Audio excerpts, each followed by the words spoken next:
El siglo XIX, a menudo referido como la era de los imperios por muchas autoridades. Durante este periodo, los intereses conflictivos entre Rusia y Gran Bretaña, dos potencias dominantes, se manifestaron de manera contundente a lo largo de una extensa e impactante línea que se extendía desde los Balcanes hasta el Océano Pacífico. A lo largo de los años, cientos, miles e incluso decenas de miles de eventos ocurrieron a lo largo de esta línea de conflicto.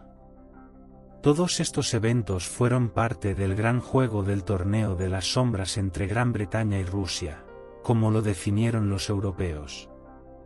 Uno de los lugares donde el gran juego pasó por su fase más difícil y aún en curso es Afganistán, un nombre que se escucha con frecuencia hoy en día. Estableciendo la primera dinastía nacional afgana basada en elementos locales, Ahmad Shah Durrani desempeñó un papel crucial. Los Durranis rápidamente tomaron el control de todo Afganistán, estableciendo un estado con fronteras expansivas. En los años siguientes, los Durranis se debilitaron debido a luchas internas por el poder y ataques de sociedades vecinas, y en 1819, con Dast Mohammad Khan proclamándose emir de Afganistán, desaparecieron del escenario histórico. Poco después de la ascensión de Mohammad Khan al trono, ocurrieron desarrollos significativos que influirían en la historia de Afganistán. Con el inicio del segundo cuarto del siglo XIX, Gran Bretaña y Rusia comenzaron a dar cada vez más importancia a esta región. Como se puede ver en el mapa, Afganistán era una ruta crucial desde Irán y Asia Central hacia la India.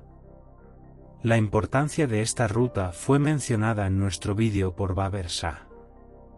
Por lo tanto, los británicos, que explotaban un país rico como India, le daban gran importancia a Afganistán para proteger las rutas que llevaban a él.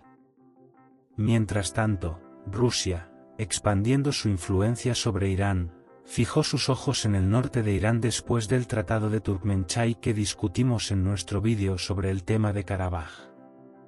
Inevitablemente, los rusos eventualmente mostrarían interés en Afganistán para amenazar a los británicos. Este interés se intensificó más rápido de lo esperado, y cuando los rusos incitaron a Irán contra los territorios del norte de Afganistán, los británicos tomaron medidas para resguardar la puerta de la India. Esta iniciativa marcó el comienzo de la Primera Guerra Anglo-Afgana en 1839. Los británicos ocuparon rápidamente Afganistán. Con la resistencia implacable de las tribus locales y los esfuerzos de Dast Mohammad, los británicos fueron pronto expulsados del país. Aunque el emir logró expulsar a los británicos de sus territorios en 3 años, llevaría mucho tiempo reconstruir el país fragmentado. Afganistán era una geografía desafiante, a lo largo de la historia, establecer y mantener una presencia, y mucho menos una autoridad centralizada, resultó ser mucho más difícil de lo imaginado. Afganistán tenía varios grupos étnicos, sectas y facciones religiosas diferentes, especialmente los pastunes. Además de los desafíos planteados por estas diversidades, los conflictos tribales y el hecho de que el 85% del país es montañoso hicieron que fuera casi imposible establecer una autoridad central. Como han presenciado, esta situación imposible continúa incluso en 2021. La segunda ronda del gran juego en Afganistán comenzó pronto. Después de sufrir un fuerte golpe por parte del bloque otomano Inglaterra-Francia durante la Guerra de Crimea, los rusos redirigieron su enfoque más allá de Asia Central y Oriental para compensar sus pérdidas. Ocupando los kanatos túrquicos uno por uno e invadiendo Turquestán, Rusia incitó a los británicos a tomar precauciones nuevamente. La Segunda Guerra Anglo-Afgana comenzó en 1878. Los británicos, derrotando al Khan apoyado, invadieron el país. Aunque los británicos tuvieron que abandonar Afganistán 2 años después tras ser derrotados, lograron apoderarse de muchos puntos críticos y establecer su dominio sobre el país. Los rusos, en el marco del gran juego, no pudieron quebrar la columna vertebral del Imperio Británico no solo en Afganistán, sino también en muchos lugares de Asia Central y Oriental, incluso sufriendo una derrota ante Japón respaldado por los británicos en 1905. Cuando quedaron aislados después de esta derrota, el dúo británico y ruso llegó a un compromiso en 1907. Con este tratado, específicamente relacionado con Irán, Afganistán y el Tíbet, los rusos reconocieron la dominación británica sobre Afganistán. Después de la Primera Guerra Mundial, en 1919, Emir Amanullah Khan, quien se convirtió en el gobernante de Afganistán, se rebeló contra los británicos. Aunque los británicos ganaron la Primera Guerra Anglo-Afgana, esta victoria los debilitó en gran medida. Como resultado de la Segunda Guerra Anglo-Afgana, que tuvo lugar debido a los efectos de esto, el gobierno británico reconoció la independencia de Afganistán. Aunque después de obtener la independencia, el emir Amanullah quiso acercarse a la Rusia soviética, el nuevo régimen soviético, con el objetivo de imponerse por la fuerza en Asia Central, incitó rebeliones entre los turcos en Asia Central. Muchos turcos que huían de los rusos buscaron refugio en Afganistán. Enver Pasha, liderando parte de la resistencia, se interesó y soñó con establecer una confederación de Asia Central bajo su liderazgo. Este sueño se desmoronó rápidamente cuando los rusos ganaron rápidamente predominio en Asia Central. Después, a pesar de todo, los soviéticos se acercaron a Afganistán para ganar influencia en el país. Emir Amanullah, tomando a Turquía y Mustafa Kemal Atatürk como ejemplos, siguió el camino de la occidentalización. Implementó muchas reformas en el país y trajo delegaciones de Alemania. A través de estas delegaciones, Alemania y Afganistán se acercaron gradualmente. La primavera iniciada por Emir Amanullah fue efímera, y con los esfuerzos de grupos radicales que se rebelaron, el emir fue derrocado. El país, siempre inestable, se alejó de la influencia alemana después de salir de la órbita alemana y cayó bajo la fuerte influencia soviética con el inicio de la Segunda Guerra Mundial. Durante la Guerra Fría, mientras Estados Unidos usaba a Pakistán como peón en la región, los soviéticos usaban a Afganistán como peón.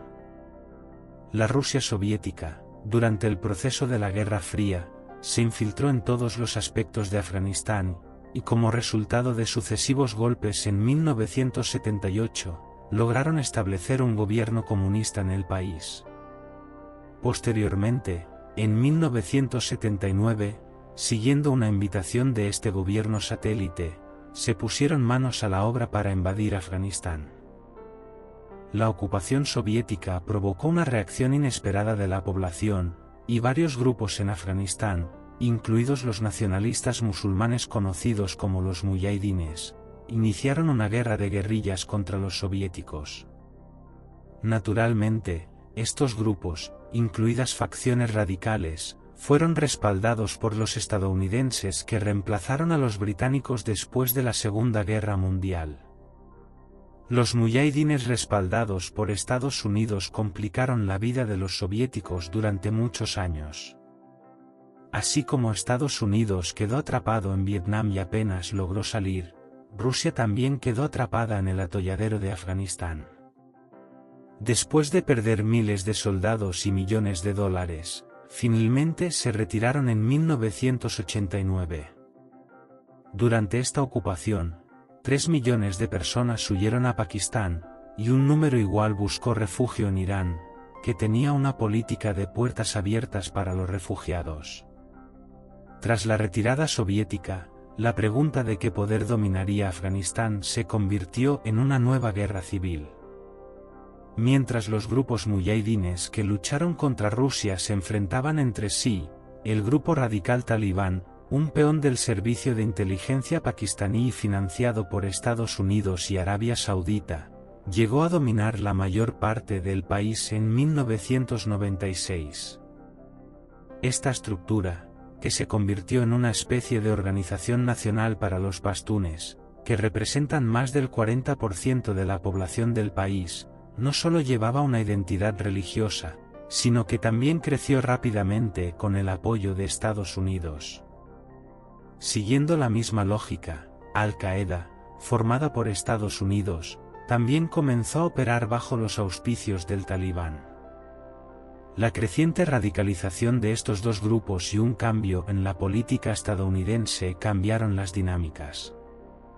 Estados Unidos, con el objetivo de estar cerca de las reservas de gas natural y petróleo en Asia Central, contrarrestar la creciente economía de China y la cada vez más poderosa Rusia postsoviética, y establecer una posición contra lo que percibía como una amenaza en el Medio Oriente, invadió Afganistán en 2001.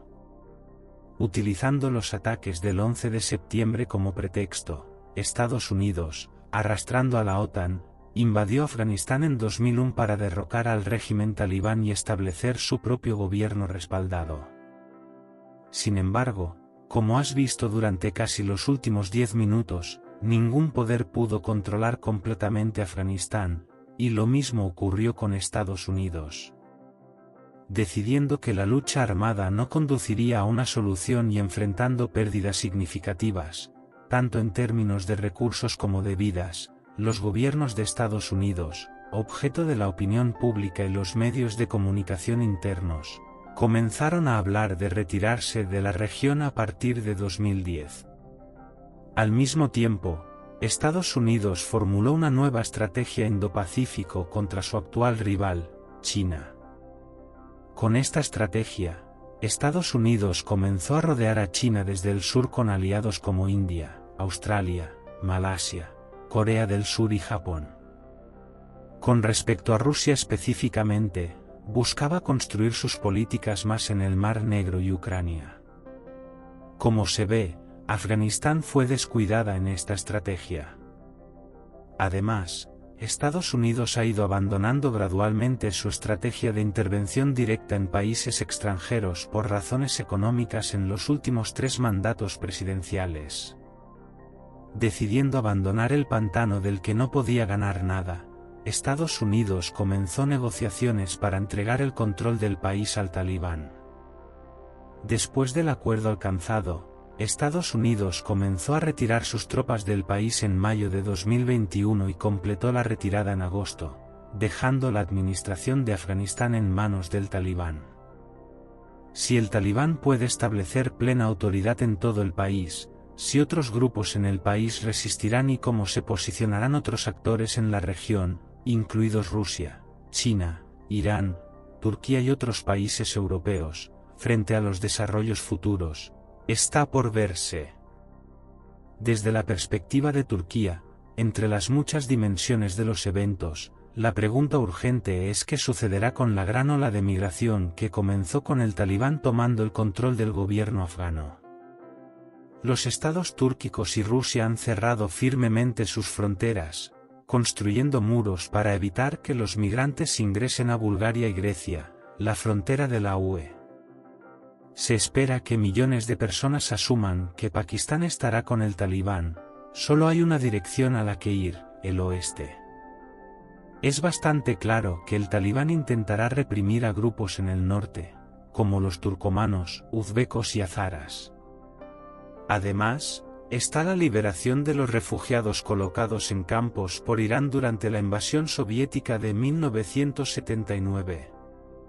En otras palabras, la verdadera migración aún no ha comenzado. En resumen, mientras que los países de Asia Central, Rusia y los países de la UE cierran completamente sus fronteras a los migrantes, tratando de empujar a sus propios refugiados hacia Turquía y el incontable número de refugiados sirios dentro del país, Turquía, que se ha convertido en un auténtico vertedero de refugiados, acepta refugiados sin dudarlo, planteando preguntas sobre por qué el gobierno turco está haciendo eso. Dejamos posibles respuestas a esta pregunta para otro momento y concluimos nuestro vídeo, resumiendo los últimos 2 siglos de la tumultuosa historia de Afganistán.